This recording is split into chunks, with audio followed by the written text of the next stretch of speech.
Assalamualaikum warahmatullahi wabarakatuh. Masih bersama saya akun di channelnya Akun Anak Rantau.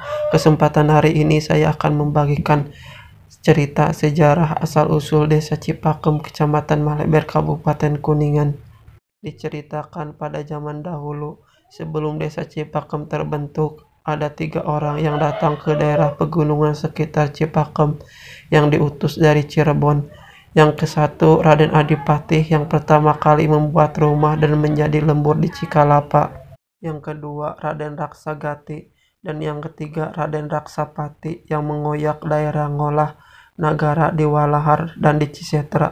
Raden Raksagati mempunyai anak yang dikenal dengan sebutan Eyang Sangkuwu, warga bumi yang kemudian membuat lahan pemukiman di Cipicung atau di Cibitung sekitar Ciceri. Sekarang Dusun Ciceri masuk ke Desa Giriwaringin yang merupakan cikal bakal Cipakem saat ini.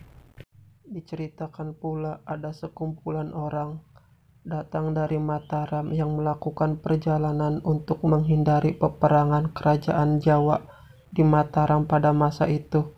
Kesultanan Mataram Islam terbentuk pada abad ke-17 hingga sampailah di daerah Gunung Rabuk dipimpin oleh seorang yang dikenal dengan nama Eyang Samiuddin, artinya adalah agama yang sama yaitu Islam.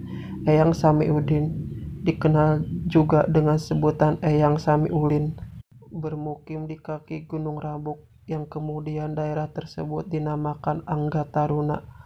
Peninggalannya atau bukti dari keberadaan daerah tersebut, di sana terdapat makam-makam warga Anggataruna.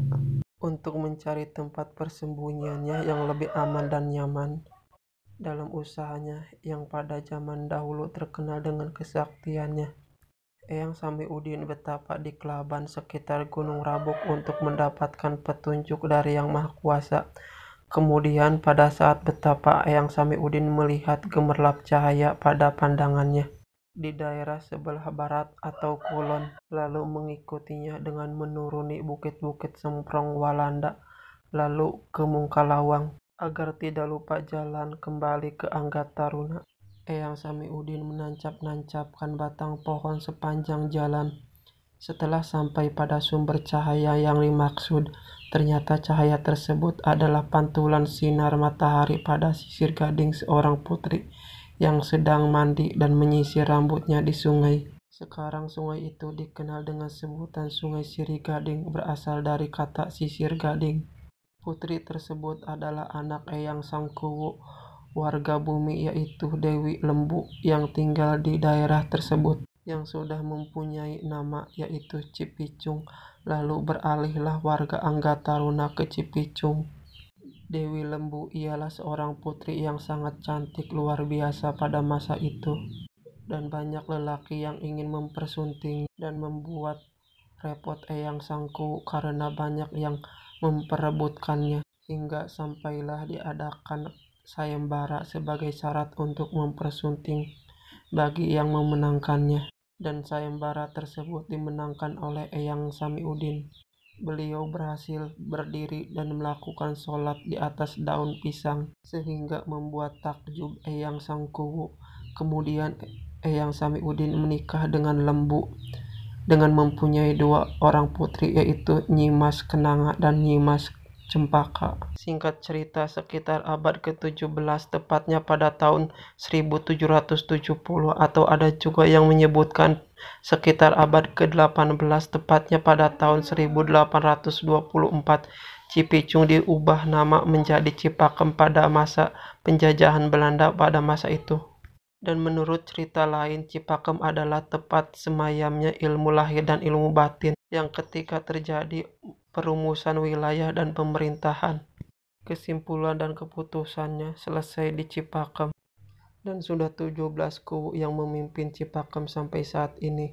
Namun baru 15 kuwu yang sudah diketahui namanya. Berikut nama-nama pemimpin Cipakem tersebut. Yang pertama, Eyang Sangkuwu, warga bumi Cipicung, pemimpin yang merakyat dan mengayomi rakyat. Kedua, Eyang Samiuddin atau Eyang Samiulin, Beliau mempunyai banyak keterampilan dan berilmu tinggi, juga berwibawa dalam memimpin rakyat. Ketiga, Eyang Canda Saraya, pemimpin yang mengajak semua elemen masyarakat untuk bersama-sama membangun Cipakem. Yang kelima, Ku Gede, dan yang keenam, Ku Jangkung, yang ketujuh, Ku Abdu, kedelapan, Ku Makum, kesembilan, Ku Subang, ke-10 Ku Suhaena, ke-11 Ku Ero, ke-12 Ku Warda, ke-13 Ku Umri, ke-14 Ku Diding Wahyudin, ke-15 Ku Uci Sanusi. Itu dia nama-nama pemimpin Desa Cipakem, Kecamatan Maleber, Kabupaten Kuningan sampai saat ini. Namun mengingat sejarah Cipakem yang terlupakan dan semakin jarang yang mengetahuinya, sehingga beresiko memberikan dampak buruk kepada pemahaman keturunan Cipakem. Mudah-mudahan cerita ini bisa sedikit memberi manfaat dan mengingatkan pembaca pada seluruh Cipakem yang merupakan desa tua dan bersejarah dan harus dijaga dan dilestarikan. Cukup sekian ya cerita yang saya bagikan hari ini. Sejarah Desa Cipakem, Kecamatan Maleber, Kabupaten Kuningan. Dan saya akhiri. Assalamualaikum warahmatullahi wabarakatuh. Semoga bermanfaat.